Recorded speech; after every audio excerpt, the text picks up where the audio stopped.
Arriba el moment de confirmar o desmentir mites. Tasca que fem cada setmana de la mà de la Míriam Frank. Míriam, molt bon dia de nou. Molt bon dia, Mònica Gunter.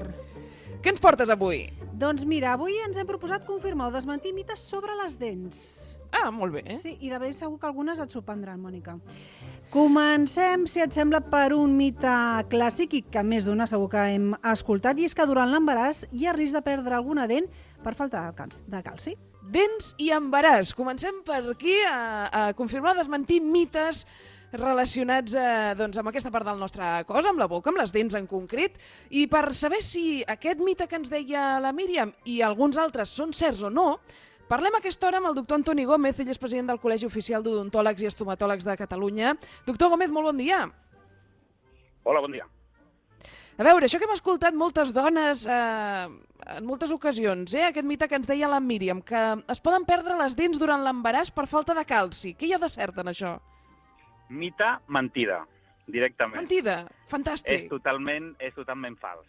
I les dents és l'estructura mineral que tenim més dura al cos humà i és una estructura que sí que es pot desmineralitzar i per això es produeixen les càries, però de cap de les maneres es treu el calç o el mineral de les dents pel fetus, per la formació dels ossos del nen. És totalment mentida. És a dir, això ve de la tradició legendària, per cada embaràs hem perdut un queixal, i és totalment mentida. Això ho he sentit a dir moltíssim, Per cada fill un queixal menys. Exacte.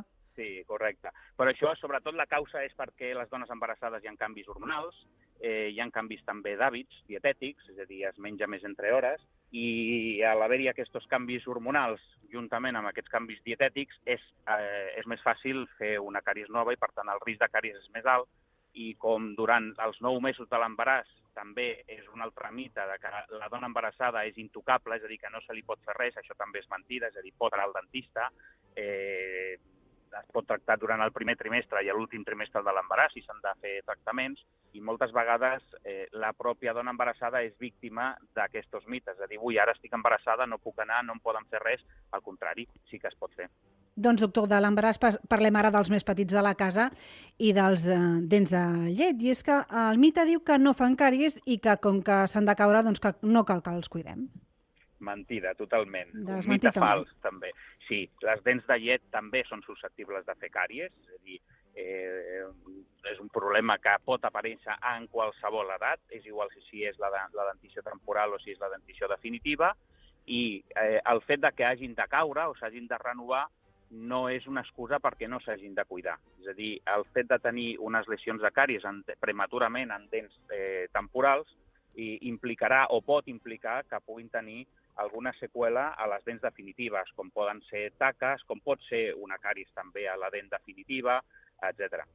Això no ho sabia. Això, per no cuidar les dents de llet, podria afectar a les properes dents a les dents definitives que surtin, no? I tant. Hem de pensar que les dents de llet, a part de tenir la seva missió perquè el nen pugui mastegar i pugui menjar, bàsicament el que fan també és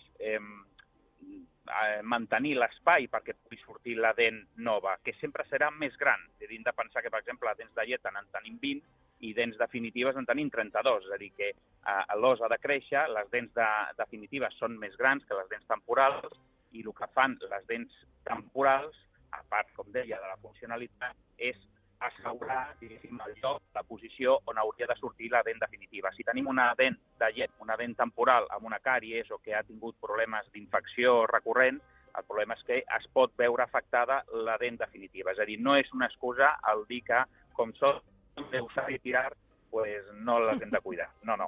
Hem de tenir una conversa amb els nens, Mònica, aquesta tarda? Exacte, rentar-se les dents matí, migdia i nit. A partir de quina edat, doctor?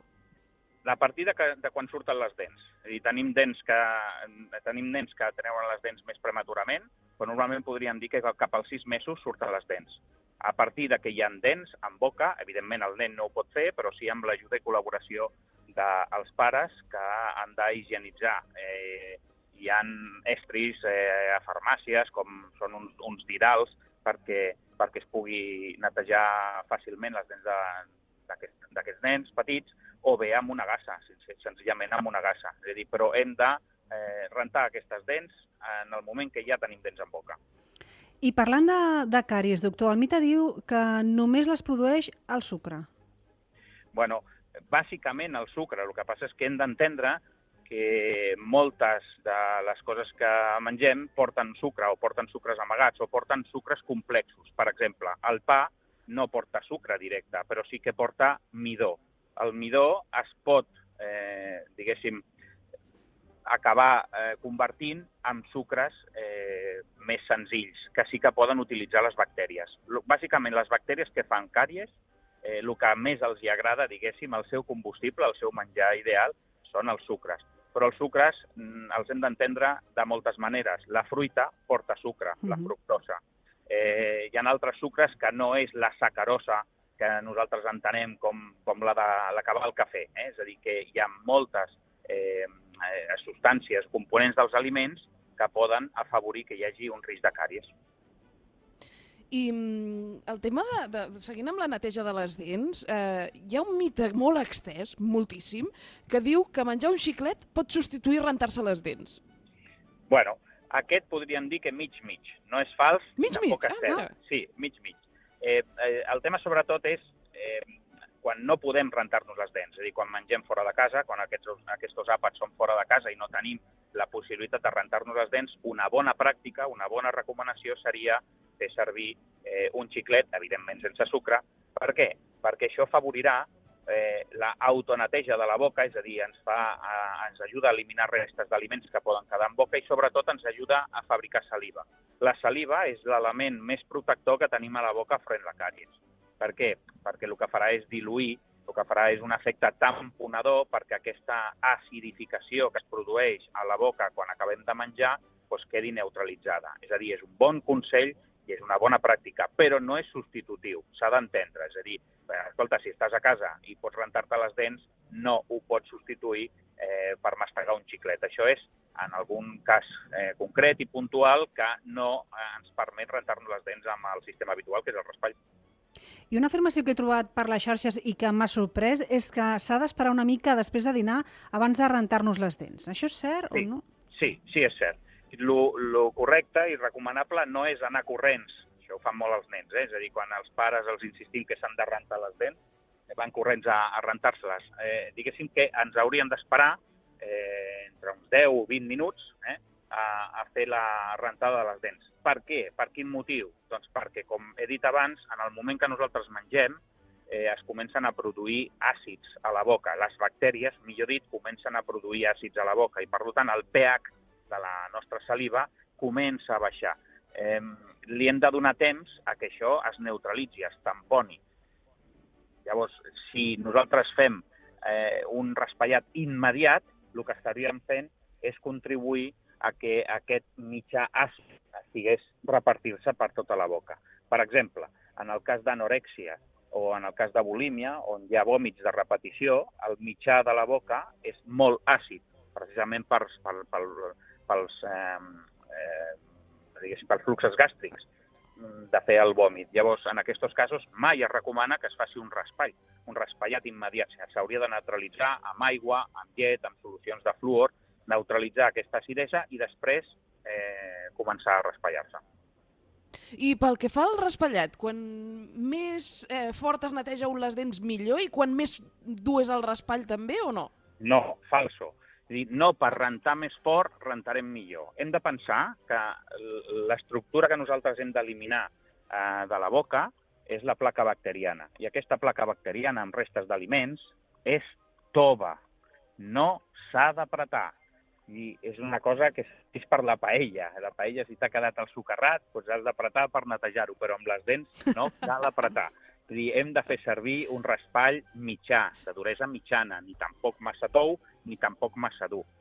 Com sempre els dic als pacients, els raspalls d'usos, això són per rentar sabates, no per rentar la boca. I un altre mite, doctor, que també està molt estès, és que si no ens fa mal la boca és que tot va bé i no cal anar al dentista. No, radicalment no. És a dir, el fet de que no tinguem diguéssim, sintomatologia no implica que no hi hagi un problema. De fet, hi ha molts problemes que poden passar desapercebuts durant molts mesos i també anys. És a dir, tenir una infecció crònica on el pacient no és conscient. És a dir, el dolor, evidentment, ens ajuda a detectar, ens ajuda a que el pacient es posi en alerta de que hi ha un problema, però en molts casos no tenim una sintomatologia clara que faci que el pacient ens truqui de seguida. Amb la qual cosa, el més recomanable, com sempre diem, és fer una revisió a l'any al dentista. Dents blanques, doctor, indiquen boca sana o no té res a veure? No, no té res a veure. Normalment, el que passa és que s'associa que si la gent té les dents netes, ja no blanques, sinó netes, se suposa que té millor cura de la seva salut bucodental i té millors hàbits. Les dents blanques poden estar fetes artificialment i això no vol dir que la boca hagi estat en condicions de salut. És a dir, no va lligat. Sí que és cert que, com deia, que la gent que té uns bons hàbits higiènics hem de pensar que el 70% dels problemes de la boca es poden prevenir només amb higiene. Doncs mira, amb això ens quedem. És un bon consell. Avui ha estat molt interessant aquesta xerrada amb el doctor Antoni Gómez, president del Col·legi Oficial d'Odontòlegs i Estomatòlegs de Catalunya, on hem desmentit moltíssims mites que hem trobat a les xarxes relacionats amb les dents. Així que moltíssimes gràcies, doctor. Gràcies a vosaltres.